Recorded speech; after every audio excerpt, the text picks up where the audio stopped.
Good morning, 6th class. How are you? I hope you're fine, 6th class. And how's your life? I hope you're getting along with your awesome. 6th class, do you remember कि हम लोग क्या कर रहे थे? आपको जैसा कि मैं पहले भी बता चुकी हूँ कि कोविड के चलते अभी आप लोगों की ऑफलाइन क्लासेस जो है वो बंद कर दी गई है, स्थगित कर दी गई है। तो अभी हमारी स्टडी कैसे चल रही है? हमारी जो अब स्टडी है वो ऑनलाइन चल रही है, और ऑनलाइन आपके क्लासेस अटेंड करने के लिए आप सबको क्या करना पड़ेगा, ये सब कुछ मैं आपको पहले भी हर क्लास में बता चुकी हूँ। और मैं उम्मीद करती हूँ कि अब तक सारे बच्चे जुड़ चुके हैं हमारी इस ऑनलाइन क्लासेस से। ओके 6th क्लास, तो अब हम बढ़ते हैं हमारी स्टडी की तरफ। चलिए 6th class, to remember chapter number 15 हम लोग कर रहे थे और हम उसके क्वेश्चन आंसर्स कर रहे थे। हाँ, हम लोगों ने क्वेश्चन आंसर्स जो थे, आपके क्वेश्चन नंबर 3 था ये वाला, देखिए एक बार ठीक से। अधोलिखितानां वाक्यानां हिंदी भाषायां अनुवादम कुरुता, ये हम लोगों ने कंप्लीट कर लिया था। हाँ, अब इसके बाद हम क्या करेंगे, ये वाला, ठीक है ना, भाषा अध्ययन। देखो इधर, अधोलिखितानां वाक्यानां रंजितान पदान आधृत्य प्रश्न निर्माणम कुरुता, ठीक है। निम्नलिखित वाक्यों में रंगीन पदों को आधार बनाकर प्रश्न निर्माण कीजिए। अब हमारे को रंगीन वर्ण क्या दे रखा है, पहले में काकस्य वर्णः कृष्ण भवति, काकस्य वर्णः कृष्ण भवति कि अब इसका क्वेश्चन ये बनता है कि भाई आंसर लिखा हुआ ये कि कौवे का रंग क्या होता है, काला होता है। क्वेश्चन ये बनता है कि किसका रंग काला होता है, तो आपको इसे लिखना है केन।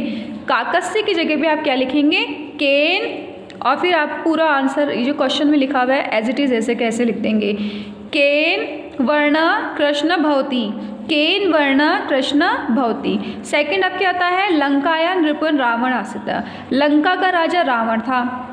तो आंसर क्वेश्चन ये बनता है कि लंका का रावण कहाँ का राजा था, ठीक है ना। तो आप क्या लिखेंगे, पहले कस्यः, कस्यः नृप रावण आसीत्, क्या लिखोगे, कस्यः नृप रावण आसीत्, ठीक है बच्चों। आपको यहाँ से ये एज इट इज़ ऐसे का ऐसे उतार लेना है। आगे अब क्या आता है, दशरथस्य चत्वार पुत्र आसन, दशरथ के 4 पुत्र थे, ठीक है। क्वेश्चन ये बनता है कि 4 पुत्र किसके थे, तो आपके ये लिखेंगे कस्य चत्वार पुत्र आसन, कस्य चत्वार पुत्र आसन, ये किसके 4 पुत्र थे, समझ गए। कस्य उतारना है दशरथ की जगह, और फिर आपको ये पूरा एज इट इज़ ऐसे कैसे उतार लेना है। अयोध्या नृप दशरथ आसित, कि अयोध्या का राजा दशरथ था, ठीक है।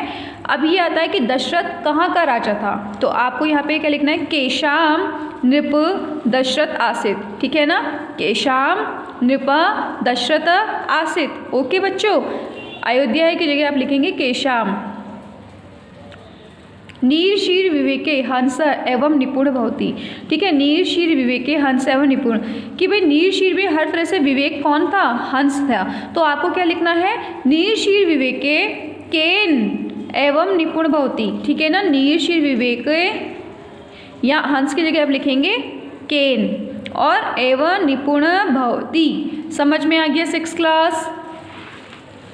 आगे देखिए क्वेश्चन नंबर आगे,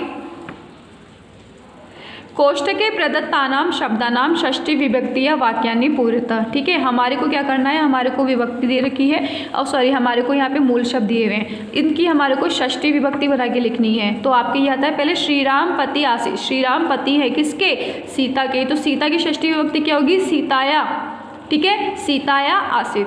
आगे आप क्या आता है, रचयिता महर्षि वाल्मीकि अस्ति, रामायण की रचयिता महर्षि वाल्मीकि थे। तो आपको रामायण का सप्तमी विभक्ति लिखनी है, षष्ठी विभक्ति, रामायण की षष्ठी विभक्ति क्या होगी, रामायणम, क्या होगी, रामायणम। आगे आता है, कोकिला स्वर मधुर भवति, कोयल का स्वर बहुत मीठा होता है। तो आपको कोकिला की षष्ठी विभक्ति लिखनी, तो क्या लिखोगे इसके आप, कोकिले, क्या लिखोगे, कोकिले। अभिज्ञान शाकुंतलम नाटकम अस्ति, ठीक है ना। अभिज्ञान शकुंतला, शकुंतला अभिज्ञान के नाटक किसने लिखा था, कालिदास ने। तो आपको क्या लिखना है, अभिज्ञान शाकुंतलम कालिदासः नाटकम अस्ति, यहाँ तक समझ गए। आगे आपके आता है, पितामह दशरथ आसित, ठीक है। लवकुश पितामह, बच्चों पितामह किसे कहा जाता था, पितामह है दादाजी को कहा जाता है, किसे, दादाजी को, ठीक है ना। कि लवकुश के दादाजी कौन थे, दशरथ थे। तो यहाँ पे लवकुश की षष्ठी विभक्ति क्या होगी, लवकुशे, लवकुशे। आगे आपके आता है, आदि कवि महर्षि वाल्मीकि आसित, संस्कृत, संस्कृत के कवि कौन है, महर्षि वाल्मीकि। तो आपको उसकी षष्ठी विभक्ति लिखनी है संस्कृत की, क्या लिखोगे, संस्कृतस्य, क्या लिखेंगे आप, संस्कृतस्य। ठीक है, नेक्स्ट आप देखिए क्वेश्चन, अधोलिखितानां वाक्यानां षष्ठी विभक्ति पदानि रेखांकित कुरुत। अधोलिखितानां वाक्यानां षष्ठी विभक्ति पदानि रेखांकित कुरुत। निम्नलिखित वाक्यों में षष्ठी विभक्ति युक्त पदों को रेखांकित कीजिए, मतलब अंडरलाइन कीजिए। ठीक है, पिकस्य वर्ण कृष्ण भवति। भाई पिकस्य, अरे इसे कहा है पिकस्य वर्ण कृष्ण भवति। यहाँ पर पिकस्य क्या है, पिकस्य षष्ठी विभक्ति है। आगे क्या है, खगानाम कूजनम मधुरम भवति। पक्षियों की कूजना, पक्षियों का चहचहाना क्या होता है, मधुर होता है। तो ठीक है, खगानाम का नीचे अंडरलाइन कर लेना। वृक्षाणाम पत्राणि हरितानि भवन्ति। यहाँ पर हरितानि क्या है, षष्ठी विभक्ति। शंखस्य नादः शुभ भवति। शंखस्य क्या होगा, यहाँ पे षष्ठी विभक्ति है। उद्यानस्य शोभा दर्शनीय अस्ति। यहाँ पर उद्यानस्य और दर्शनीय ये दोनों शब्द जो है ना, ये षष्ठी विभक्ति के बने हुए हैं, तो आपको इन दोनों के नीचे अंडरलाइन कर लेना है। देखो बच्चों, जैसे मैंने आपको ये अंडरलाइन कर रखा है ना, ठीक से देखो, इस तरीके से आपको भी क्या करना है, अंडरलाइन करना है। आपको पहले क्वेश्चन उतारना है और फिर उसके बाद में आंसर डालकर लिखना है पिकस्य वर्ण कृष्ण भवति। तो आपको पिकस्य के नीचे क्या करोगे, आप अंडरलाइन करोगे। सबको समझ में आ गया 6th क्लास? अगर कोई वर्क आपको नहीं समझ में आता है, कुछ प्रॉब्लम होती है, तो आप मुझे मैसेज कर सकते हैं, आप मुझे वॉइस मैसेज भी भेज सकते हैं आपके व्हाट्सएप ग्रुप पर। अभी के लिए इतना ही 6th class. Now okay, bye.